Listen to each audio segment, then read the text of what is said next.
এই তো আমার রাসু পাপা, আমার রাসু পাপাকে অনেক দিন পর বের করতে আসছে।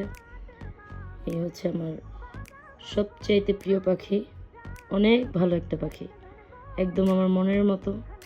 রুশু অনেক ভালো, তারপর যতই হোক ফার্স্ট পাখি তো এটা, তাই একটু বেশি ভালোবাসি। এই না পাপা, আমার রাসু পাপা বাবা হয়ে যাবে খুব তাড়াতাড়ি। আমার রাসু পাপার জন্য সবাই দোয়া করবে। বেচারা বউকে খাওয়াইতে খাওয়াইতে নিজেই শুকিয়ে গেছে, তোমাকেও তো ঠিক মতো খাওয়া দাওয়া করতে হবে। আমার রাসু পাপা এবং রাসু পাপার কি বলে ওয়াইফ, মানে যাই হোক আমি দুষ্টুমি করে বলি, তো যাই হোক আমার ময়না, আমার রাসু পাপা আর হচ্ছে আমাদের রাসু পাপার ময়নার যে ডিমগুলো হয়েছে, সবার জন্য দোয়া করবেন যেন সব বাচ্চাগুলো সুস্থভাবে বেঁচে থাকতে পারে এবং সুন্দরভাবে হতে পারে। তো বাই বাই।